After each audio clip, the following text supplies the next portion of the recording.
Good morning, Brendan. There's a bunch happening right now. Two coffees in my hand. That's a lot happening. There's two coffees. Yeah, it's a 2 coffee day. Double-fisted. We got so much fog up here in Memphis.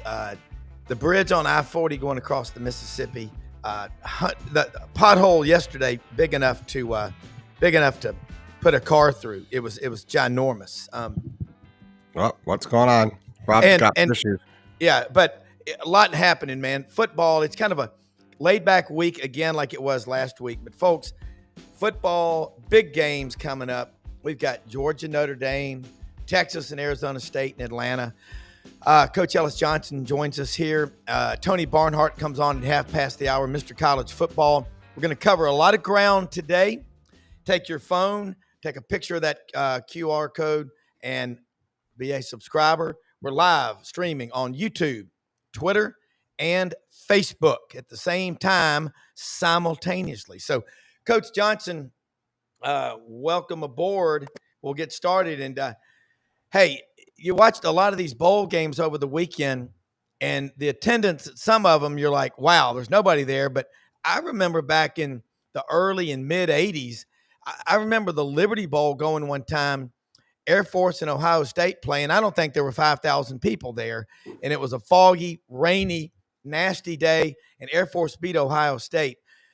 And I go back, then they changed the Liberty Bowl, how they ran it and everything. Steve Earhart, Harold Grader and the team, and now they have great crowds. I think in the last 23 years, they've averaged about 58,000 at the games. Do you see the bowl games all just becoming eventually playoff games as we go from 12 to 14 to 16 to eventually maybe 32? I don't know. I hope they can incorporate the bowls in some way. As you know, I've never been a playoff guy. So when we start on these topics, I'm usually a wet blanket. No. But they're bad now. And then the attendance has never been all that great at bowl games, especially some of the smaller ones. And that is a main factor, but it's not the most important factor. But all these opt-outs, I mean, they've come up with this little word to describe quitters. It's quitters. Yeah. And I mean, some of them quit because they're going to be millionaires. And I get the logic in it, but it's still bad. And the TV announcers are trying to put a happy face on it, and it's bad football, and people cutting their TV sets off, and they will quit going to the stadiums. So the playoffs are here to stay. And so I hope that if we enlarge the number of teams in the playoff, I hope they do incorporate the bowl games. Also, I didn't like the home field advantage on the opening rounds, and I don't like the buys. And so, you know, if you did incorporate the bowl games, hopefully you get some neutral sites and you get some good weather, and that could affect the attendance too. Yeah, and it looks to me like there's the second and third team guys that just maybe rolled in on the portal. There's so much disorganization.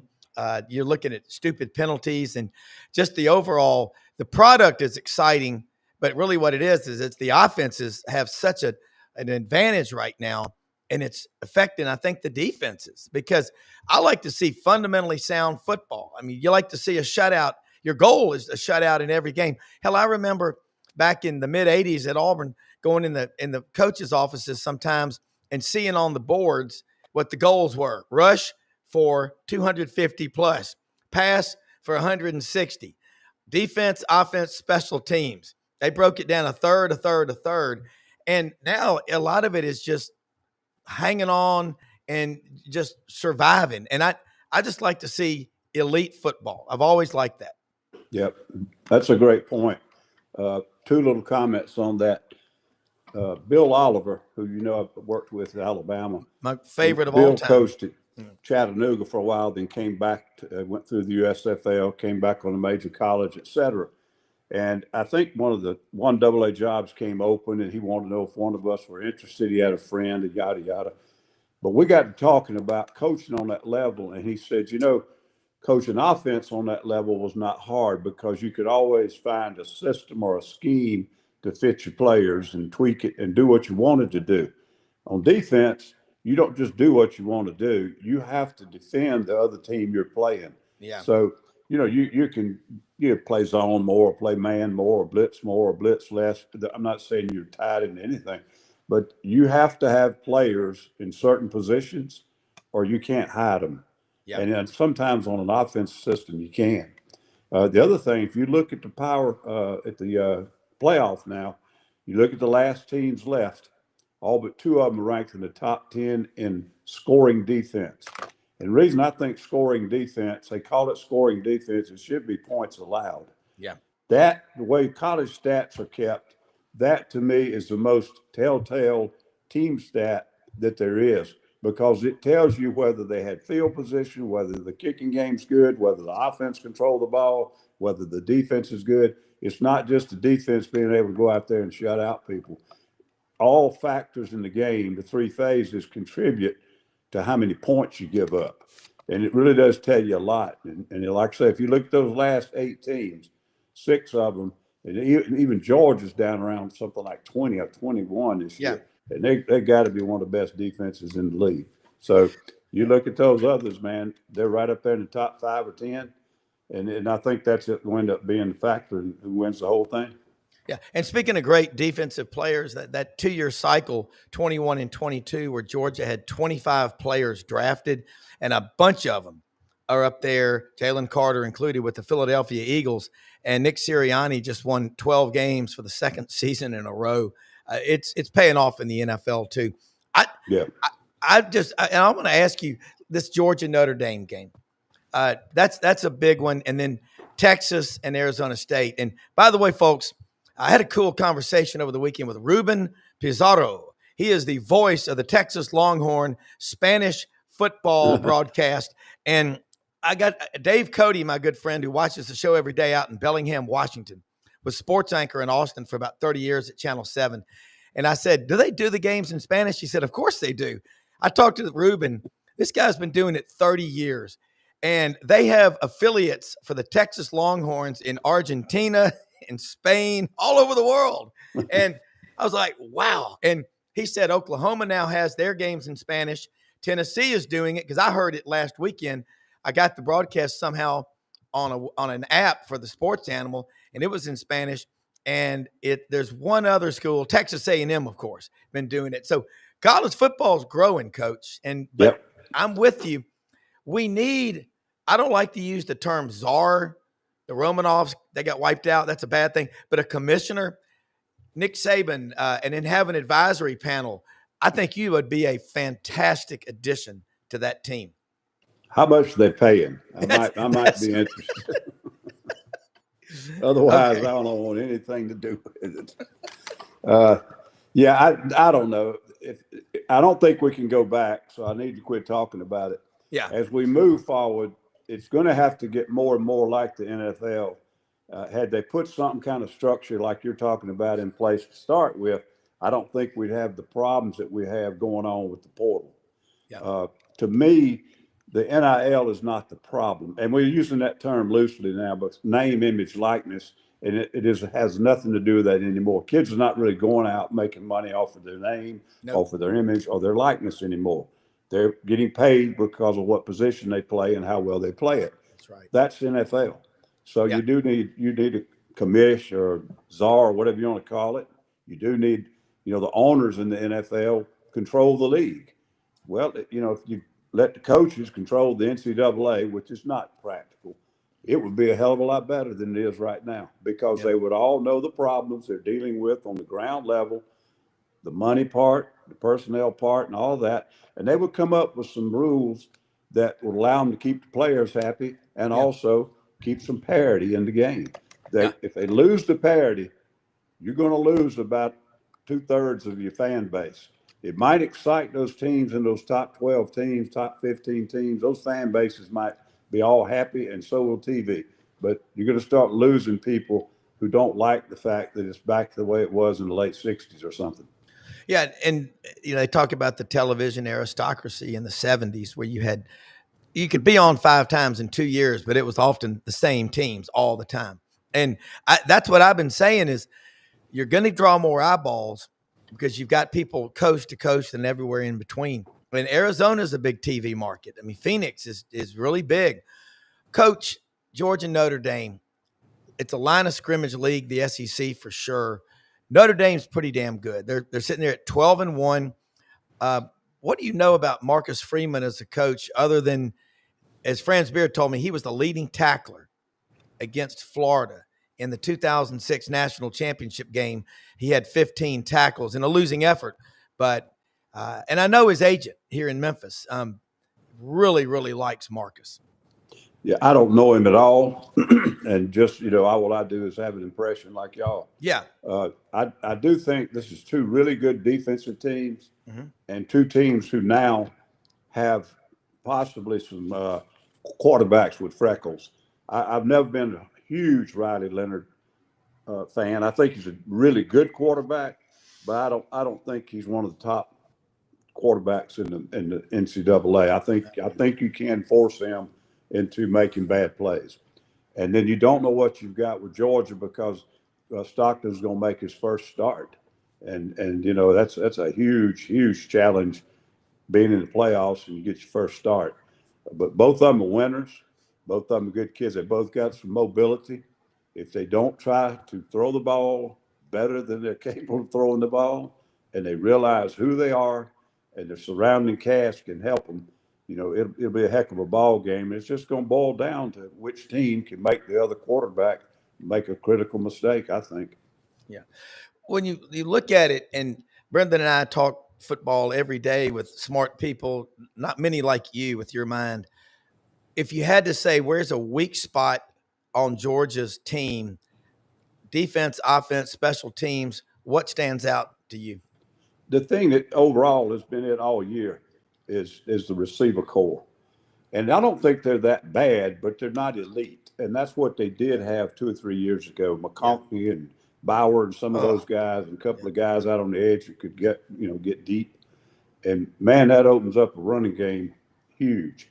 So I think Carson Beck has been more outstanding this year than people have given him credit. I don't think he has the targets that they've had there in the past. Yeah. So that would be one, I would say. And if Notre Dame's good enough to stop that running game, or at least slow it down, it may be hard for them to throw the football well enough to put points on Notre Dame. Yeah. I feel the same way on the flip side, though. But I do think it's the overall receiver core. Yeah, and you look at Ladd McConkey, he's playing for the Chargers. I watched him yesterday. And then you saw what Brock Bowers did. 108 receptions this year. That's the most ever for a rookie in the NFL playing for the Rob, he broke a record that Ditka held since 1961. When you start breaking records that are, 70 years 3 old? years old, yeah. 70 years old. I can't add. Yeah. 1961, that record stood. And throw the ball more and more since then. So it really tells you how good Ditka was. But, man, Bowers, he's a really good player. It does tell you how good Mike Ditka was. 108 receptions as a tight end. And typically people, there's a tight end award that's given out. I think it was John Mackey. Is that the tight end? Yeah. I think so, yeah. Yeah. And he played at Notre Dame, I think. He played at Penn State. Penn State, okay. Either Penn State or Syracuse. I can't remember. My oldest brother played against him. Wow. Well, so, Brock Bowers is from Napa, California. I think he's one of the best players we've ever seen in the SEC.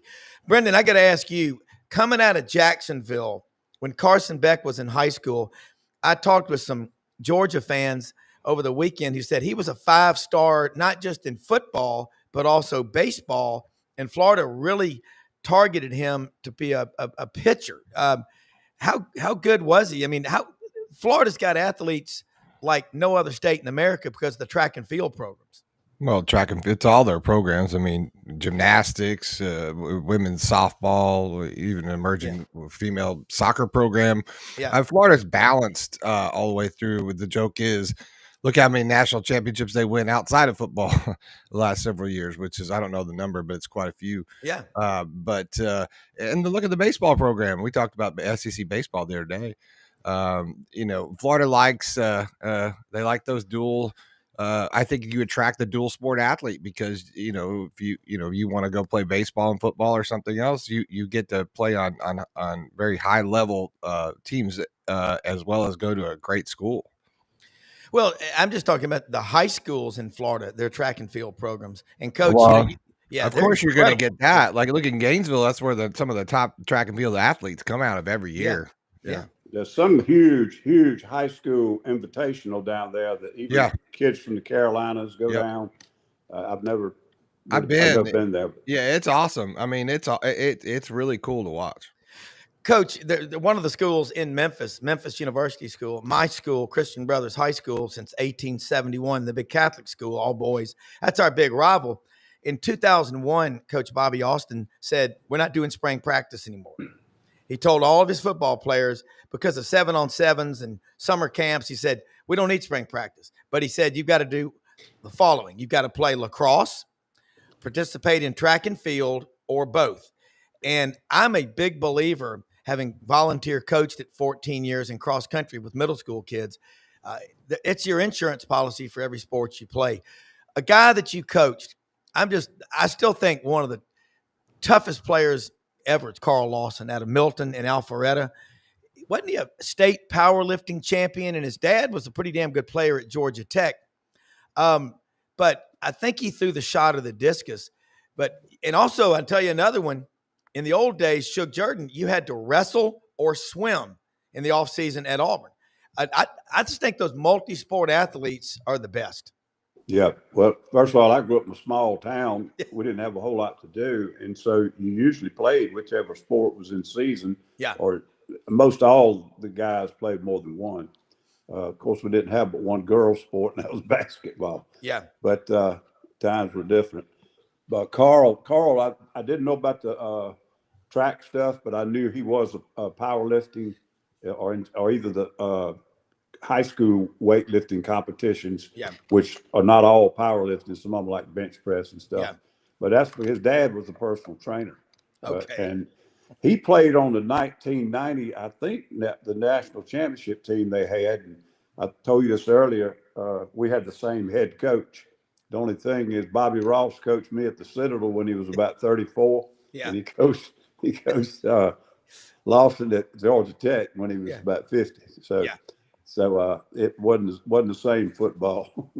Well, Bobby Ross is a VMI grad, and I remember his career, hell of a career. And I think another one of the most underrated coaches ever is George Welsh, what he did at Virginia. I love to watch football, to see these guys build these programs, especially when they don't have every advantage in the book.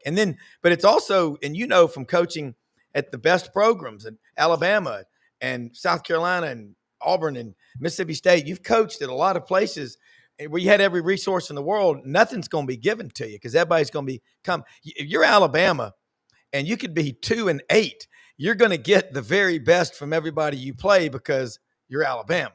And just like they call it the Saban discount in recruiting, maybe they didn't have to pay as much in NIL because of Nick Saban. And I've actually had a general manager at Alabama said at the Touchdown Club, he just said, Alabama's still going to get some players that come there because it's Alabama, even though they may take less money because they know they have a clearer path in their mind to get to the league. So it's nothing. Tradition never graduates. I want to ask you about Texas and Arizona State.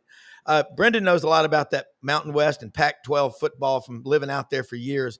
I think that's going to be a better game than people are probably expecting. And that running back Scatterboot for Arizona State, he gets more yards after contact than anybody since Herschel or Bo. Yeah, it could be. I think Texas has got way too much speed on the field, both in the big kids and the skill guys. Yeah. That to not win the football game, but I think Arizona State will be a lot better opponent than people think they are, and I'm just basing that on the turnaround. I think it's a portal thing. He brought in a lot of transfers, but now he's changed the culture of that team. And 2-3 years ago, that place was in an absolute mess, and NCAA stuff and everything else. 25 years ago, you couldn't recover the way he has so fast. because you wouldn't have the ability to bring in all those transfers. Yeah. But somehow they've molded them together. And I saw them play one time late in the year. Could have been the conference championship game. But I was pretty impressed with them offensively. Now, defensively, I don't know how they slow Texas down. They're ranked somewhere in the 30s on points allowed. And I don't, either them or Boise State are the two worst still left in the brackets. And of course, everybody's complaining about them getting the buys and all that good stuff. But my biggest concern about both those teams is defensively giving up points. That tells you a little bit about their football team. They're both not ranked very well in that aspect. Yeah, and I look at Texas, and I think about this team. Their defensive line, they're so big and strong. Having coached that as a defensive coordinator, you've coached probably, I'm sure, every position. Bill Oliver, I've been always fascinated by the man from Epps, Alabama, over in the Black Belt. He's everywhere he's coached. When he was in Memphis, he lived in Logan Young's guest house there for a while when he was defensive coordinator of the Showboats. So everybody in Memphis, he's a rock star. And I know you learned a lot from him. But he taught something called interchangeability. And everybody on the defense knew everybody else's assignments. And every now and then, you know him. I mean, I never met him. But they would rush 10 or 11 on a full blitz. That was pretty cool. You got to have a lot of confidence. But when you got a defense with guys like Terrence Lynch and Antonio Langham and Chad Keys out of Thomasville, Georgia, remember that big guy? Yeah. Oh, yeah. I mean, how much fun was that to turn them loose? Well, it was fun because, we thought we were really smart. And then we watched all 11 of our starting defensive players go to the NFL. And then several years later, some of these defenses that were same defenses, they weren't working as well for me. But it was a really fun group to coach. The thing that I remember so much about that season, we went through the entire year, and the only injury we had, we lost our nose tackle, James Gregory, for about a week.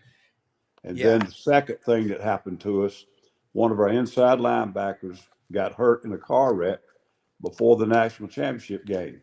And we actually went to a scheme where you put a lineman in place of the inside backer. So you cover the guard instead of playing over the top of him with a linebacker. And we had to drop both outside backers sometimes to complement the coverage. But it really confused Miami. They screwed up their protection on it with that extra lineman in there some.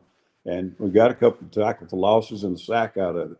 But anyhow, that was a key, one of the keys to us being that successful on defense, because we didn't have any kids out the whole year hardly. Yeah, and I think about James Gregory. There's a picture on the front of every paper in America of him grabbing Heath Schuler, like Plowboy Frazier grabbing somebody in the wrestling ring and just body slamming him. And that kid was out of East St. Louis, I think, or St. Louis. Yep. An incredible. You said he was the only guy on that defense that did not go to the NFL. You had just John Copeland out of Valley or Lynette, Alabama. When I worked in Columbus, we covered high school football in all those towns for about 75 to 100 miles in Georgia and Alabama. That's some of the best high school football I've ever seen to this day. And you think about this matchup with Texas, and I think Texas wins the game. I definitely think they're going to win the game. And then I look at Georgia. Going back to this, I like Blind Squirrel Sports. He agreed with what you said. It says a lot of Georgia fans have adopted the Philly Dogs. So, I mean, you've got half a dozen players at least on that team. And you look at Alabama's got to play Michigan. You wonder now, Coach, we thought nobody would transfer out if they were going to be in the playoffs. But it's actually happened. That's what surprises me. Kirby Smart, Dabo Swinney. Okay, Dabo, I don't know if he's going to embrace the portal, but he's still got his team to the playoffs this year. If he embraces the portal at Clemson, what happens? I think they have a high ceiling if he does. Yeah, and of course that word embrace, what I can tell you he probably will not do. Yeah. He's not going to start taking 5, 8 kids in the portal each year. Yeah. I don't think he's going to do it. Now, he's already got 2 this year. And Okay. one of them's a defensive end. The other one, I think, is a wide out. I'm not sure. And I think he's going to start filling some holes. But what happens, one of the big things he's trying to avoid is players leaving. And what happens when you start bringing in these portal kids, it makes the players that you recruited a year earlier or 2 years earlier, and you told them this is our plan for you and yada, yada. And he gets there and he's struggling a little bit in some aspect. It's going to take him a little longer to develop into that starter that you want him to be. And another kid comes in on a portal deal and takes the job, and he's going to sit even another year, and they take off out the door. And that's what he's trying to avoid. I don't know. I just don't know, Rob, if he can or can't. I wish it would work because I prefer that way. And really, he and Kirby Smart, even after that first game when Georgia beat them so bad, they were making a big deal out of the receivers, I think, or DBs that Kirby had taken, like 2 of them, and they were crucial and they were playing good. He didn't take a bunch of portals. He's not brought in 10 kids every year. He's still building it on his high school recruiting, and then he's supplementing it, I guess you'd say. And I think they both feel the same way about it. Yeah. They want to recruit, develop, and they want that culture. They want their locker room to be bulldogs and tigers, and not looking out the window every other day, seeing if there's a better portal deal out there. I don't know if you can do it today. I really don't. No, I like what you just said. And that's Kirby did say that after the Clemson game. They won 34-3, but he said, I love my kids. So that says a lot.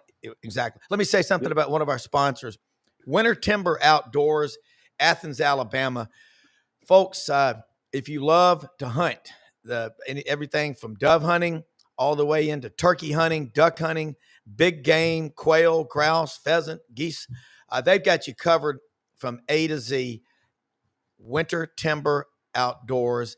They're going to grow throughout the Southeastern Conference. They're putting stores. They broke ground a month ago in Auburn. Expected opening this spring, late May, early June.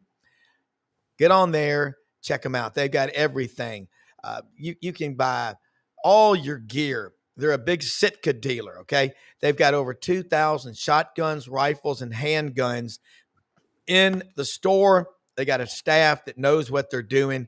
Order online. Check out and take a picture of that QR code, Winter Timber Outdoors. Rete Masimara, GPS, buy one, get one. And the St. Nick's knives. They've got a collection of pocket knives and all the knives that go way back. Top quality in everything they do. It's the nicest store you'll ever go into. Winter Timber Outdoors. Proud to be associated and have them as a sponsor. Look forward to growing with them in the coming years. And Coach, again, Brendan and I are so lucky to talk to a lot of really smart people. And I get to be on his dad's show, the Buddy Martin Show, 1 or 2 times a week. Tony Barnhart's going to be on here with us in a minute. And I'm looking forward to hearing y'all two go back and forth. And we're going to talk about his book, which is a cool story of life in the South. I think what you just said is true about anything in business. If you're brought into a company and they want you to, eventually run the company and they keep bringing in people, that can get you fired up from a competitive standpoint. But if you're always looking over your shoulder, that's not so good. And like you talk about Dabo, hey, if we're not developing you, that's on us. We got to do a better job. I like taking ownership and responsibility. Man, I love having you on the show for a lot of reasons, but that's dead on. I love it. Well, it also puts a little more pressure on the coach who's doing the recruiting. Make better decisions, make better evaluations, and, you recruit your position. If you don't have players in 2 or 3 years, that's your fault. Yeah, it is. Don't blame the players. You recruited them. That's right. All right, let's bring in. Real quickly. Yeah. I got a correct. John Mackey played at Syracuse. It just hit me in. Okay. Okay. Because Fred Biletnikoff, of course, played at Florida State. So it's kind of Ray Guy, Southern Miss. It's amazing. Tony Barnhart, Mr. College Football. Merry Christmas. Happy New Year. Coach Ellis Johnson, Brendan Martin, all here with us. Not much going on in college football right now, but pull something out of the air for us. I love this time of year. There's a whole lot going on. Coach Yeah. Johnson will tell you there's a lot going on behind the scenes. Yeah. People trying to get ready for bowl games. People trying to figure out NIL deals. It is absolutely crazy right now. Tony, Georgia, Notre Dame. I sent you a text the other day. I know you get a million a day, but I've got this ongoing debate with a really good friend, lives in Atlanta, big Irish Catholic family from Memphis. The family's, 2 Notre Dames, 2 Vandy's, and 1 Georgia Tech grad. He goes, Bobby, I guarantee you the average LSU fan in the state of Louisiana that's Catholic will be pulling for Notre Dame over Georgia. I said, no, they're going to pull for the SEC. I said, Right. I am. Again, my perspective on Georgia is unique. Growing up like I did, and I'm good friends with Ralph Jordan Jr., his godfather's Wally Butts, and they have houses next to the Dooleys. I'm completely different than most people, but I'm pulling for the SEC. Always will. What do you think will happen with the crowd down there? You've been to more than one Sugar Bowl. I have been to more than one Sugar Bowl. I think it's going to be a great game. Now, It's going to be – you could play the game inside of a phone booth. The way the game's going to be played, it's going to be like 17-14, 20-17, because both teams play great defense. Both teams, when they're running the ball, they are most effective. We'll have a lot of conversations about the quarterback position in Georgia. But the key to the game is Trevor Etienne and his ability to go to distance. If he can, Georgia's got a good chance to win. This has been an interesting, Rob, this has been an interesting Georgia team to cover. Yeah. The last 3 Georgia teams have simply been better than 90% of the people they play. And this team is not demonstrably better. It's a good team now, don't get me wrong, and it's a team that can win the national championship. But a friend of mine who works in the business, sports writing business, said Georgia's the toughest team that he has seen in a long, long time. They find ways to win games. I guess the schedule we all talked about was a very difficult schedule, incredible. Yeah. And for them to win 10 games and be in this position says a lot about that team and then the coaching of it. Tony, I wanted to ask you about the coaching for Georgia. I picked Georgia early on to win. No big, insight there. A lot of people picked them to win, but I picked them to win because I felt like Kirby was going to think differently about this year and how to play the season. I think he's a strategist. I think he thinks about this. Maybe this might be Ellis Johnson coach can talk about this as well, but it feels like he's got everything sort of working towards the end and the right thing. It wasn't going to make the same mistakes twice. Someone like ETN coming on, it seems like he's really coming on at the end of the year, right? Like he had all those sort of hiccups to start and whatnot, but now he's really your guy pushing you through. Like you just said, he is the difference maker. Can you just talk? Do you think Kirby coached differently this year, or do you think it just was a different season? I just think it was a different team. I mean, there was no Brock Bowers. There was no Ladd McConkey. You didn't have that big play wide receiver. And you can run, and he wants to run the ball. And he'll tell you that he wants to run the ball. And that gives them the best chance to win. Here's the other thing about Georgia, guys, is that you remember the Alabama game in Tuscaloosa. They fall behind 28-0 or 28-3. They come all the way back and take the lead with not a whole lot of time left. Georgia did not win that game. But what it taught them, people that I talked to, what it taught them is no matter what the circumstances are, you keep playing. You keep playing. Georgia Tech, they had no business winning that football game. Georgia Tech dominated that game.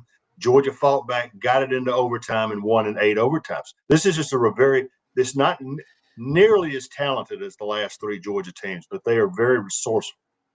Coach Johnson, I've said this more than once. I think it's the best coaching job Kirby's done since he's been at Georgia. You agree? Yes, overall, you'd have to, looking from the outside in. I mean, Tony's touched on every bit of it and overlapped a lot of what I said earlier. They're not the most skilled team in the league, and certainly not the most skilled Georgia team. They probably had 2 or 3 teams better athletically than this team over the last 5 years. But this team evidently is mentally tough, and they really are about, I tell you, what they've gone through this season physically and with the competition level and overcome some of it. And it's just amazing what they've done. Yeah. And I think that's kind of a playoff team. If you ask, that's kind of ball you're going to have to play almost every week to get through the playoffs now that you get down to these top 8 teams. Tony, when you talk to Kirby Smart, is he having as much fun as he had 5 years ago, or is it different now? Because I think he's the best coach in college football because of this season alone. And you're right. When you play Georgia, you're going to have to get down in the dirt and play a full 60. And other teams know that. I'm with you. We were over in Atlanta that week watching the Georgia Tech game. I wish I'd have gone. And we're going to talk about your book right after this. But I just think the fact that, and we talked about this right before you came on, most of these kids have been at Georgia their whole careers. Look at Carson Beck. How many times could he have said, "No, I'm out of here. I'm going somewhere else"? Yep. That roster of a bunch of guys, as Coach Dye used to say, sooner or later, the horse that thinks he can will. All right. Well, and Georgia's very resourceful in what they do. They believe in each other. What Gunnar Stockton did and what that team did when Carson Beck gets hurt, the fact that they would rally around him in the second half and find a way after, because when he got hurt, when Beck got hurt, it was, oh, well, that's over. The game's over. Then there's no way you can win under those circumstances. But yet again, they've found a way to win. I think Kirby is enjoying this team as much as any team he's enjoyed there. But again, as we talked about, and as Coach Johnson mentioned, is that this is the team where the whole is greater than the sum of the parts. Yeah. They find a way to win. And that's why I picked him in the preseason to win the national championship, and I haven't backed off of that. All right, let's talk for a minute about your book, The 19 of Green. And I like to absolutely every time you're on this show because you are helping us so much by being on here. We want to help you every way we can. It's a great book. But why do we love college football so much in the South? Because it's a story of life, people pulling together, one for all for one. And Coach Johnson grew up in a small town in South Carolina, Winsboro. I think we all need to read this. Talk about it. Well, this is the story of my senior year at Greene County High School in Greensboro, Georgia. That's about halfway between Atlanta and Augusta off I-20. It's the Lake Oconee area, people who travel over there. And in the fall of 1970, the courts ruled that we had a black school, had a black high school and a white high school. Greene County High School was the white school and the black high school was Ford T. Curry. The courts ruled that those schools would finally, once and for all, completely integrate. And so for the fall of 1970, we had an integrated football team. We only had 19 guys on the team, which is where the title comes from. And it's really not about football, although football is sort of the glue that holds it together. It's about the fact that 50 years after we played our last game together, we have stayed in touch. And one of my very best friends today is Charles Turner, the quarterback, the black quarterback on that 1970 team. We won 7 out of our last 8, played for our region championship, and we still stay in touch today. We try to gather every year during homecoming. Well, I mean, Coach, you know this. The guys that stick together, you play together 4 or 5 years with a bunch of guys on a team, whether you win every game or you win half of them, you can't get any closer other than having gone to war together. And it's a great book. And Coach, you need to get a copy if you hadn't read it. It'll make you feel great about living in the South and college football and high school football, which is still, I guess, an amateur sport, guys. I'm not sure what it is, but it's a great story. Yeah, I would love to read the book. It kind of reminds me when I was in high school, we won a state championship my senior year, and we had a 50th reunion about 4 or 5 years ago. All but 2 of the people on that team who were still alive came to the reunion. Mm-hmm. And we had about 5 black players on the team, and one of our black players drove from Texas for that reunion. God, that's awesome. Yep. That is good. We had a book signing at our old high school, and the whole community turned out, and all but about 2 of the black players showed up, and it was an incredible day. We had a long table, so that there's a chapter on every guy in the book. We put together a long table where every guy who was there on that team got to sign the books for the fans who were there. It was it's an incredible memory, and it's what football does. Football is a very transformative sport, and that's why we love it so much. It really is. And you're sitting here now. I mean, hell, I can remember the last time Georgia Notre Dame played in a Sugar Bowl. It was 1980. I was in high school, and I think Georgia won 17-14 or 17-10. And Herschel hurt his right shoulder going around in on one of his touchdown runs. I think he had 147 yards rushing in that game. With a separated shoulder. Yeah, exactly. He's pretty good. Well, as Lauren Smith likes to say, Rob, I was telling the Georgia coaches about him when he was a junior, and they were like, Wrightsville, Georgia. He said, was it Matt Cavanaugh? He said, they don't have a stoplight in Wrightsville. And he goes, well, we got a youngster down there that's a junior named Herschel Walker that you need to come see. And he said 2 weeks later, the front headline of the Atlanta Journal-Constitution was Wrightsville Jr. runs like 9,500 or something like that. He said all of a sudden everybody in the world was going down there to see him. But those stories, I can remember. I think Herschel signed after church Easter Sunday afternoon. That's right. Correct? Okay. That is right. Yeah, that is kind right. of a powerful statement there. Herschel Walker, who did not start his first game at the University of Georgia, who had to be brought in when Georgia was behind 15-2. Mike Cavan, who was a running backs coach who did most of the heavy lifting, recruiting Herschel, told Coach Dooley at halftime, Coach, we got to put that guy in the game. And the rest is history. Yeah, I was listening on my little white transistor radio in 1980. I was at the Liberty Bowl in Memphis at a game. And he goes, now we're going to put the freshman for Wrightsville in the ball game. Jimmy Womack out of Warner Robins has been trying to do it. We'll see what he can do. And, that was kind of a historical night, Coach Johnson. I remember it. One of my bucket lists that I never got to do was to be the defensive coordinator at Georgia when Larry used to call the games. I mean, I used to get those tapes when he was announcer. We would just be rolling in the floor. He would describe his goal line defenses. The Dogs are in a 9-1-1 or something like that. And I thought, God, I'd love to be the coordinator and have him call one of our games and have that tape for life. Classic. Just classic. Yeah. But I mean, again, and I still am a radio junkie. And I saw Andy Burcham right after the Auburn, Texas A&M game. And these guys work so hard. And he was coming out of the locker room. And I was asking, I said, can you jump on the show with us Monday morning? He said, man, I'm leaving in the morning at 7 from Atlanta to go to Hawaii for the basketball tournament. Did all those games out in Maui, got back in Friday, and they did the Iron Bowl on Saturday. But nothing's better than having a great radio announcer and watching the game. Tony, you look at these games that are being played right now. I referenced that we had low attendance 40 years ago in bowl games, and then I look at what Harold Grader and Steve Earhart and the Memphis people did with the Liberty Bowl with AutoZone's help, and they get great crowds there.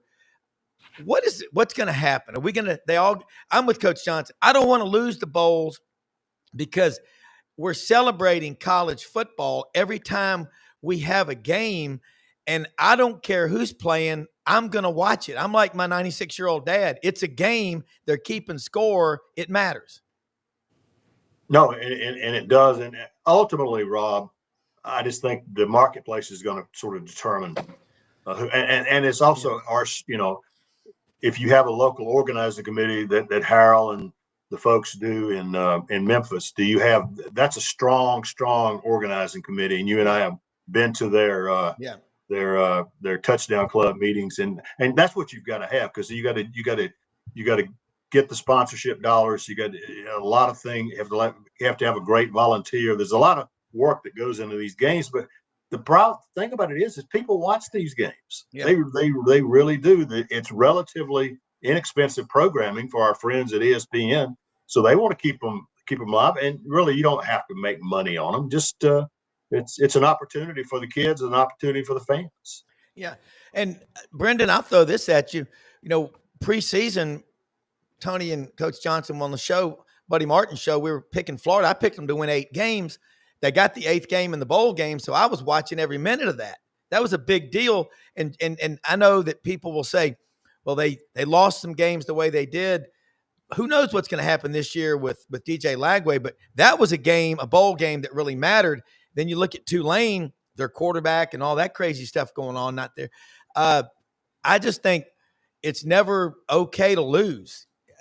In the bowl games give you one more chance to win, but people say it's all for the Chamber of Commerce or whatever. But I think it's old school thinking now. It's obviously it doesn't matter. Like the lower ones don't matter. I mean, let's be honest. Nobody's caring. The coaches aren't caring. Players aren't caring. A lot of people aren't playing. So I'm worried about. We saw it last year with FSU. We saw it's a trend. So we got to make them matter because I went to Florida. I went down to I always call it the Outback Bowl because it always feels like the Outback Bowl. But I went and watched Florida play Tulane. It's hard to go to a football game when the upper bowl's not full. It's hard to get it up when it really just feels like a preseason football game in the NFL. Yeah. It doesn't feel like college football. So why water down your brand? Why you had a tremendous year in ratings and everything else. Everyone thought college football was going to fall apart. It didn't.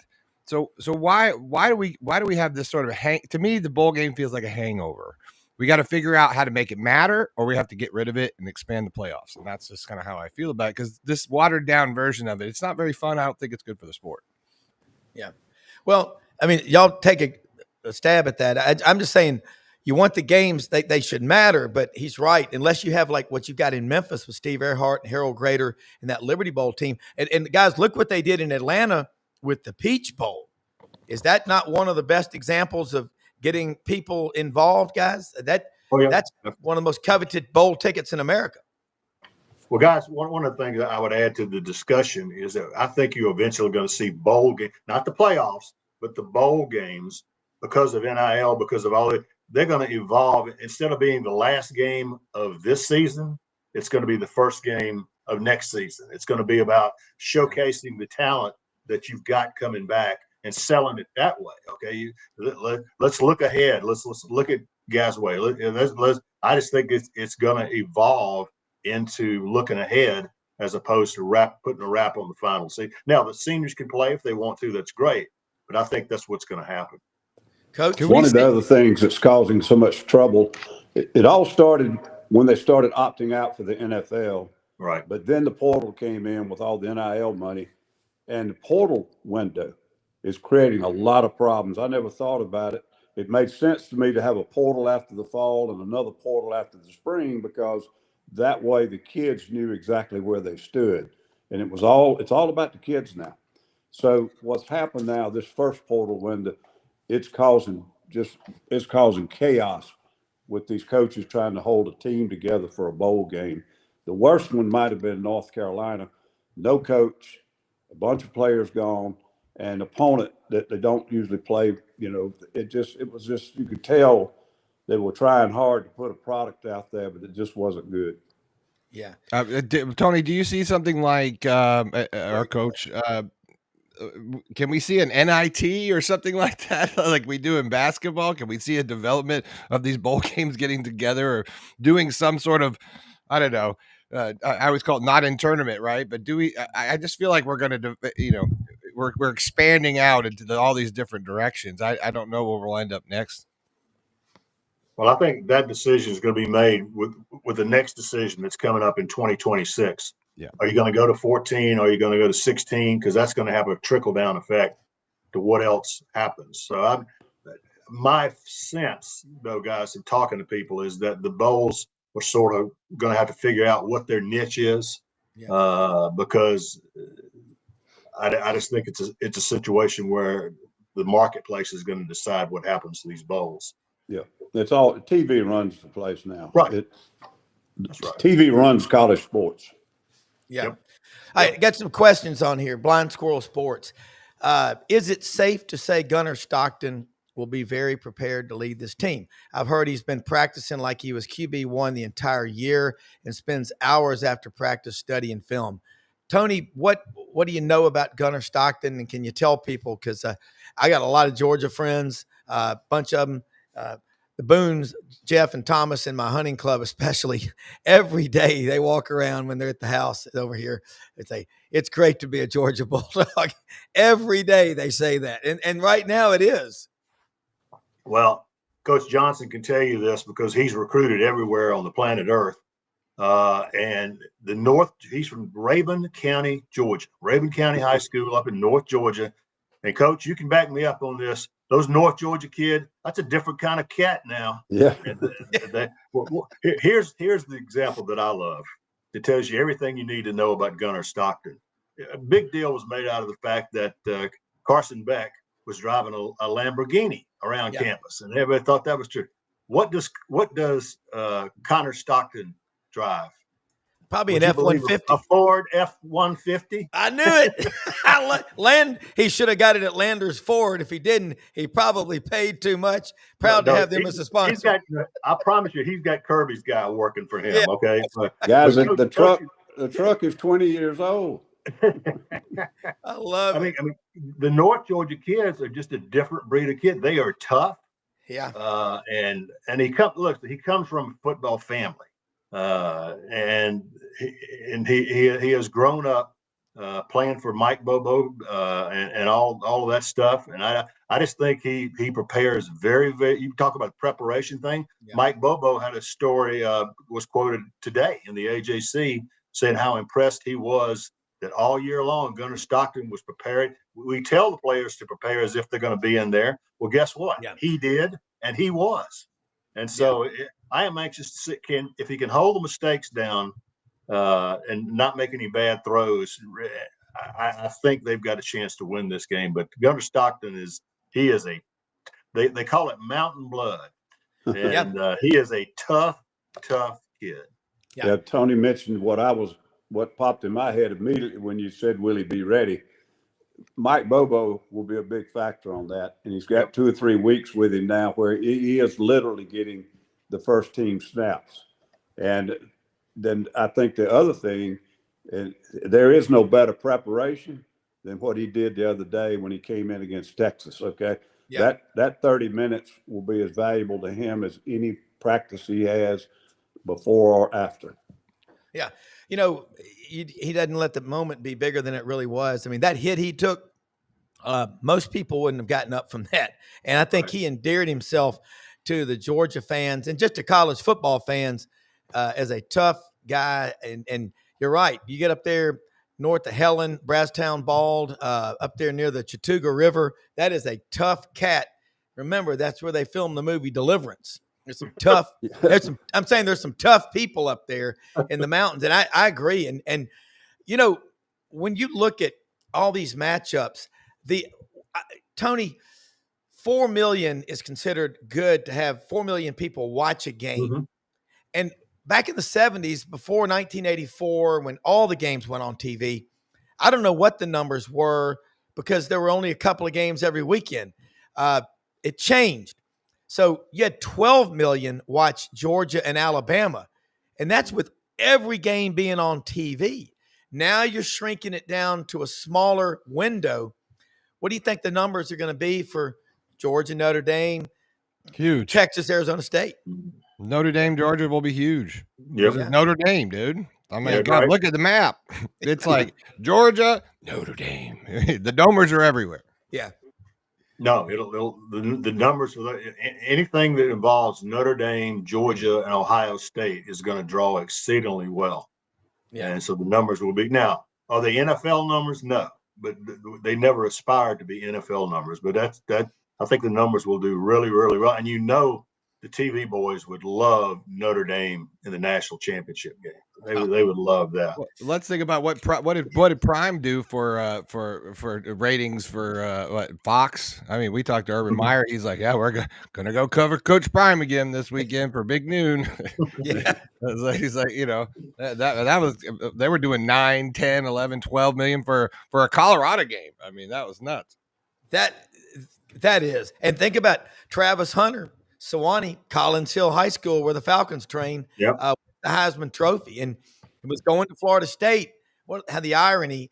And one of Florida State's greatest players ever pulls him to Jackson State and then to Colorado. Coach, we'll wrap it up here. And one more comment from each of you. Coach, you look at the games, what do you like the most of all these playoff matchups coming up? Anything really jump out at you? Phew. Well, I told you earlier, the thing that I was noticed real quickly when it got down to these 8 teams, all of them but Arizona State and Boise State, who got in by winning conferences, all these teams are ranked really at the very top in the country in points allowed. And to me, again, that is the most important college stat for a team. It tells you more about that team in all phases than any other statistic does, because you can't keep points down unless you're playing well in all 3 phases. So I think it's going to be great. The defenses are going to show up. Now, who's got the quarterbacks that can still make critical third down plays and then hit a couple of explosives? That'll probably determine who wins it all. And I don't think as many lopsided matchups as people think there are. I think the Penn State Boise could be a decent game. And I think that the Texas Arizona State could be a decent game. I don't think there'll be blowouts, but any game at this level can be a blowout, because these guys are some 19-year-olds out there mixed in with these players, and they do things sometimes that you don't coach. But I think we'll see 4 really good games this time, and I think it's going to get better and better. Okay. Well, and I don't know who, I've got a new award now. It's the guy that's been in college the George Blanda Award. Okay.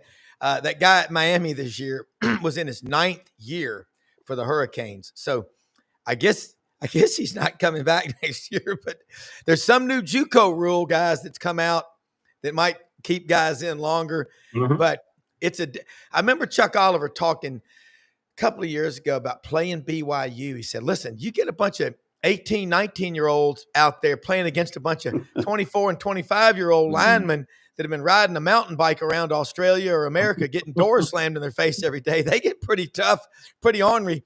And BYU, they may drink a lot of Dr. Pepper, but they will get after you. But Tony, your thoughts as we head into this playoff, because I mean it's pretty exciting, to say the least.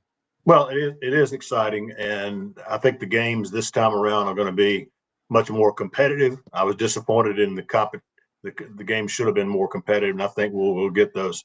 And I just think Notre Dame, Georgia is going to be the one that everybody's going to look at.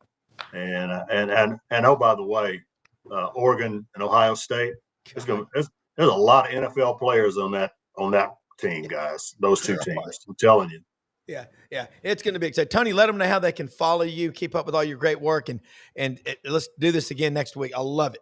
Well, our website is TMG College Sports. TMG stands for the media guys, and me and my newspaper buddies started this about 5 years ago, and do that. And I would point people towards the 19 of Green, my book. It's been a wonderful run. I've enjoyed it very much. And you can go to Amazon.com, just do a search on the 19 of Green, and they'll be happy to send you one. And you can hit that QR code right there on the screen if you want it. That'll take it to Tony's website, and you can buy it direct from him. So yeah. Hey, look, man, and Coach Johnson, incredible insight, and everybody watching, and executive producer Brendan Martin, always 110% great job. But live in the greatest country in the history of the world, people. Merry Christmas, Happy New Year. We'll be back tomorrow morning. Follow these guys; they put out great stuff every single day. Appreciate it.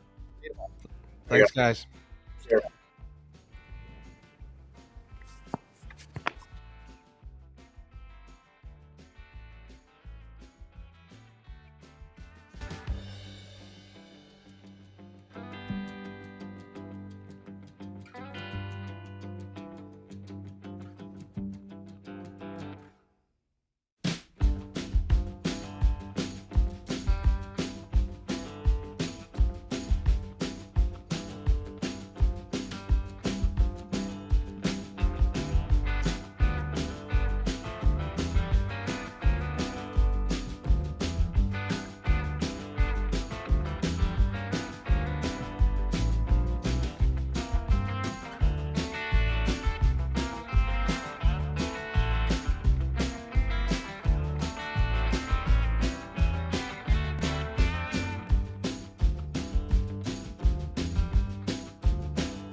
In a perfect world, you'd set a health goal and results would happen overnight.